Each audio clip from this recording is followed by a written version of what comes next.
네, 반갑습니다. 따라하며 배우는 파이썬과 데이터 과학 드디어 10장 넘파이로 수치 데이터를 처리해보자 라는 주제로 넘파이에 대해서 배워보도록 하겠습니다. 넘파이 배열은요, 파이썬 리스트와 유사해 보입니다. 그렇지만 큰 차이점이 있고요. 넘파이에서 제공하는 다차원 배열의 속성 그리고 넘파이의 강력한 기능을 한번 직접 코딩을 통해서 확인해 볼 겁니다.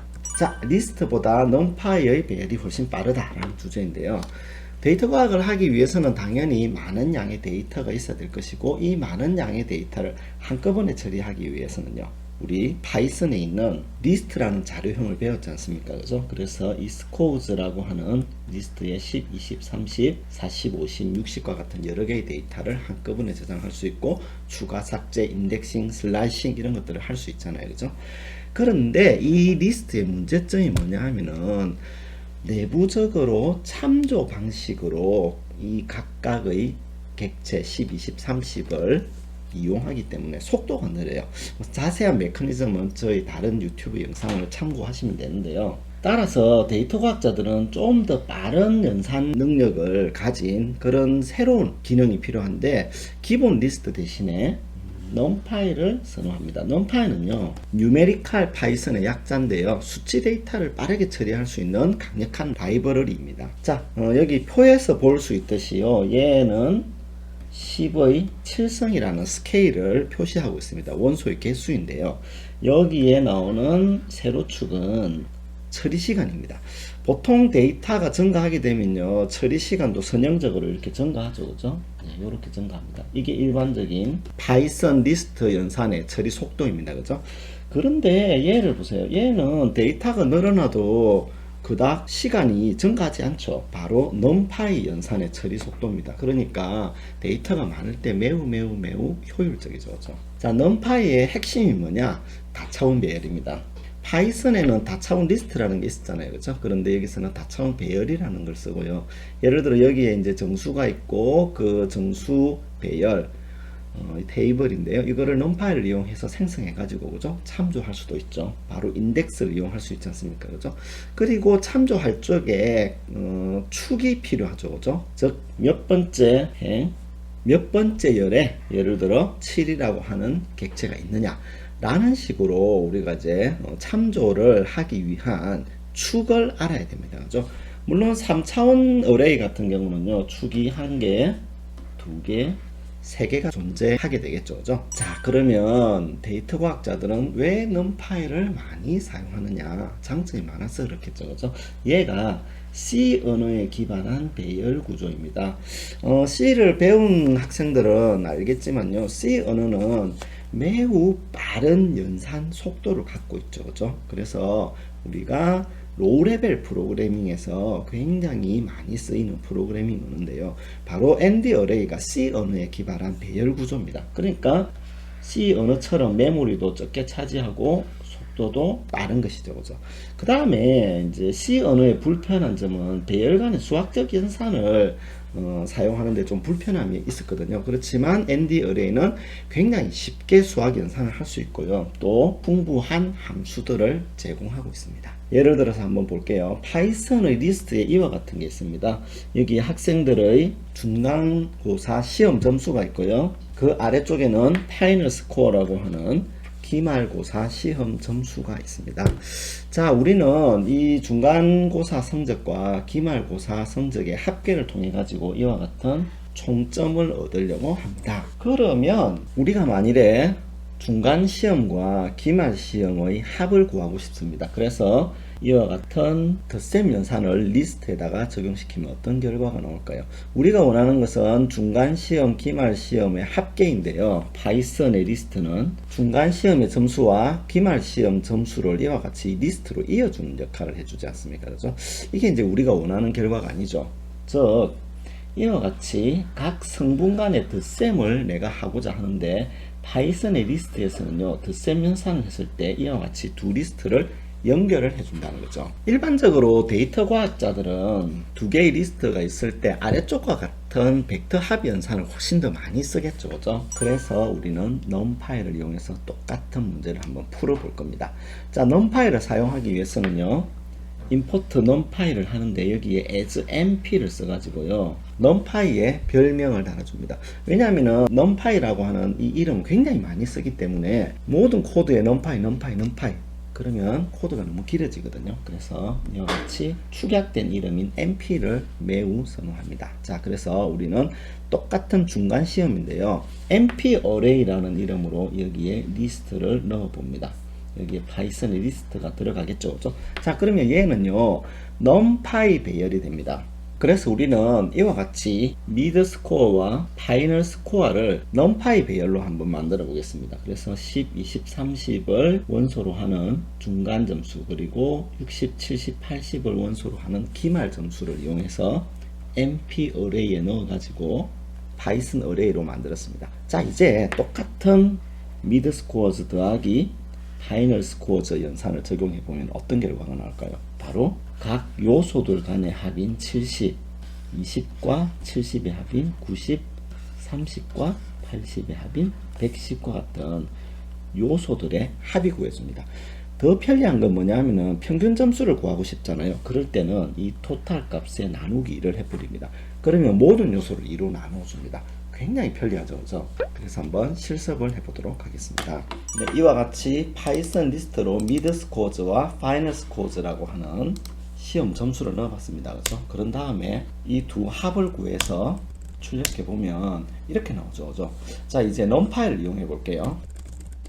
numpy의 별칭을 np라고 두고요. 미드 스코어와 파이널 스코어를 각각 numpy array로 만들었습니다, 그죠? 자, 이제 두 값의 합을 구하고 그 값을 보면 이와 같이 70, 90, 110이죠, 그죠? 뿐만 아니라 토탈 나누기 2를 하게 되면요, 이와 같이 35, 45, 55와 같은 시험 성적의 평균이 나오는 거죠. 즉, 일반적으로 리스트에서는 이거를 구하기 위해서 포문을 돌려야 되잖아요. 여기서는 포문이 전혀 필요 없죠, 그죠? 굉장히 간단하고요.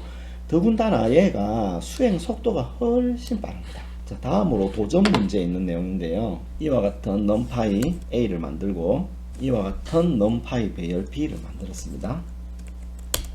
A는 1에서 10을 갖고 있고요. B는 10에서 100을 갖고 있죠. 그죠? 그리고 10씩 증가하고 있습니다. 그죠? 자, A 더하기 B 하면 이렇게 되고요. A 마이너스 B 이렇게 되죠. 그죠?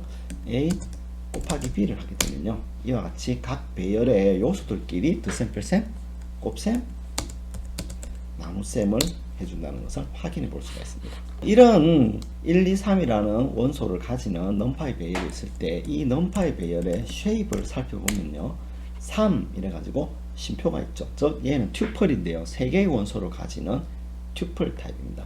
그런데 얘의 차원이 어떻게 되냐? 그러면 1이 나오죠. 즉 1차원 배열이라는 거죠. 그리고 여기에 있는 타입이 뭐냐? 32비트 정수형 원소를 가지는 그런 데이터 타입이다 라는 것을 알려주고요. 이 A 배열의 아이템의 크기가 어떻게 되냐? 그러면 얘는 4, 즉 4바이트 배열이다.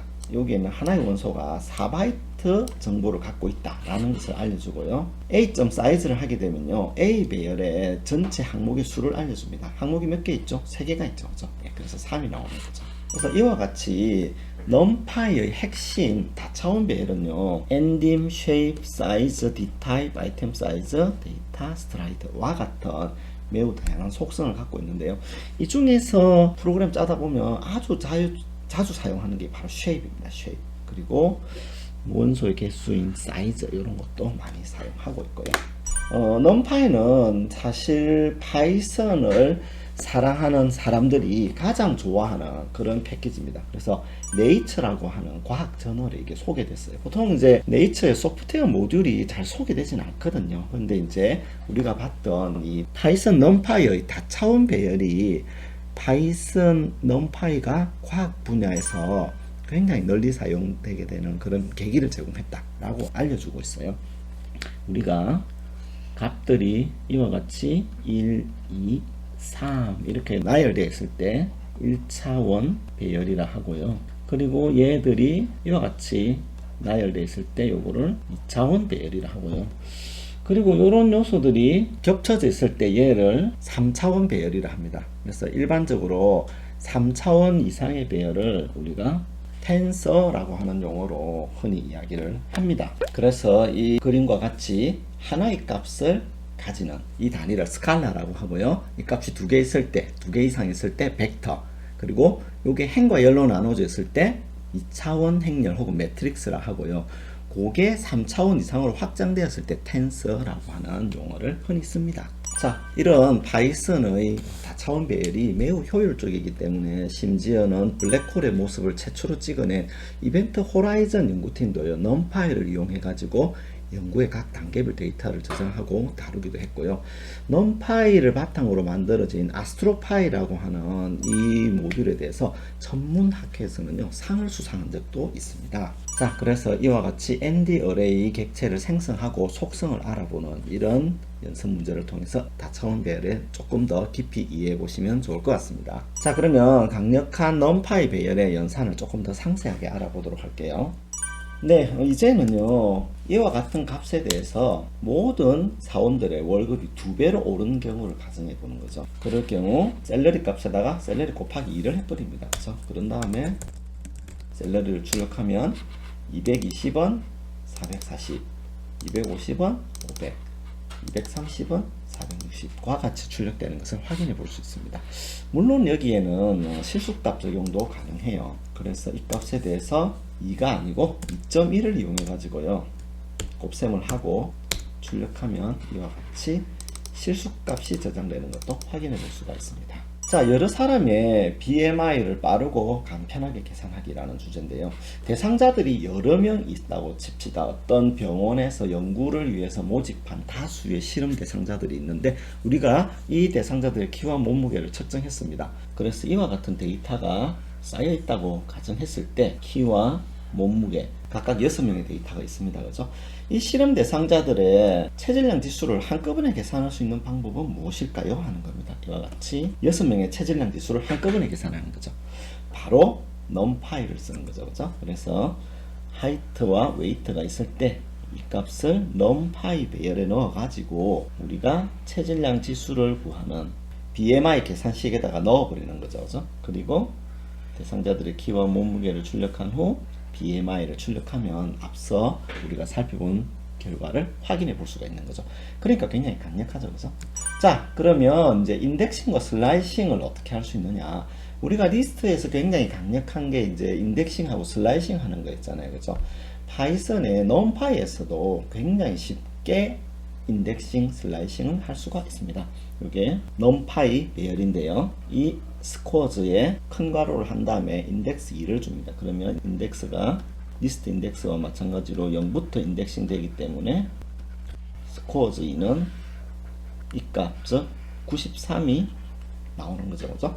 마지막 요소에 접근할 때 우리가 사용했던 방법 배웠죠. 음수 인덱스 1을 쓰는 겁니다. 그죠? 그러면 아주 간단하게 제일 마지막에 있는 원소 99를 음수 인덱스 1을 통해 가지고 접근해서 출력해 볼 수 있는 거죠. 자, 그 다음에 이제 슬라이싱을 어떻게 하냐면요, 1:4와 같이 했을 때 첫 번째 요소는 추출되지 않고요, 이 배열에 대해서 두 번째, 세 번째, 네 번째 요소를 추출하는 거죠. 마찬가지로 요 인덱스가 4기 때문에 4-1인 3, 즉 인덱스 3까지의 요소를 추출합니다. 이렇게 되는 거죠. 그죠? 그래서 화면에 출력되는 결과는 72, 93, 94 원소가 출력되는 것을 확인해 볼 수가 있습니다. 파이썬의 넘파이의 슬라이싱은요, 리스트 슬라이싱과 동일합니다. 그래서 여러분들이 이와 같이 리스트를 슬라이싱 하는 것과 똑같은 방법으로 넘파이 슬라이싱을 할 수도 있는 겁니다. 자, 이제 조금 다른 점을 배워보면요, 논리적 인덱싱이라는 개념이 있는데, 얘는 뭐냐면은 어떤 조건을 줘가지고요, 배열에서 원하는 값을 추려내는 겁니다. 여기 보면 18, 19, 25, 30, 28과 같은 값을 갖고 있는 다차원 배열이 있죠. 그죠? 자, 이제 ages 해가지고 20보다 크다 라는 이런 논리 조건식을 넣어준 겁니다. 그래서 자, 그러면 이 각각의 원소에 대해서 20보다 크다, 20보다 크다, 20보다 크다, 20보다 크다, 20보다 크다 라고 하는 논리식을 적용하는 겁니다. 그러면 얘는 값이 뭐가 될까요? false가 되죠. 그렇죠? 얘는요, false이고요. 얘는 true, 얘는 true, 얘는 true가 되기 때문에 결과적으로 이와 같은 결과가 나오는 것이죠. 그렇죠? 이런 게 논리적 인덱싱이에요. 우리가 age is 20보다 크다라고 하는 이 조건식을 넣게 되면요, 이 각각의 값에 대해서 20보다 큰지를 비교해 가지고 그 조건의 결과를 true, false로 반환해 주는 겁니다. 얘를 이용해 가지고요, 조금 더 고급지게 우리가 원하는 항목만을 추출해 보기 위해서는요, ages에 ages 20보다 크다 이 조건식을 넣어주는 겁니다. 그러면 여기에 있는 요소들 중에 true인 값만을 추출해 줍니다. 그래서 이와 같은 결과가 나오는 것이죠. 자, 한번 확인해 보겠습니다. 자, ages라는 numPy 배열이 있고요. y는 ages 20보다 큰 값만을 추출하는 그 y 값을 모아서 y로 뽑아보면요, false, false, true, true, true가 됩니다. 그렇죠? 이제 ages에 큰 거를 하고요, ages 20과 같은 식을 써주게 되면요, 결론적으로 20보다 큰 원소인 25, 30, 28이 이와 같이 출력되는 것을 확인해 볼 수도 있습니다. 이걸 이용하면요, BMI가 25가 넘는 사람만 추출해 볼 수도 있겠죠. 네, 그걸 하기 위해서는 BMI를 구한 다음에 프린트 BMI에 BMI 25보다 크다 라고 하는 이 조건식을 넣어주면 되잖아요. 그죠? 네, 이상으로 따라하며 배우는 파이썬과 데이터 과학 numPy에 대해서 살펴봤는데요. 이어서 계속 numPy의 깊이 있는 기능도 다뤄보도록 하겠습니다. 네, 감사합니다.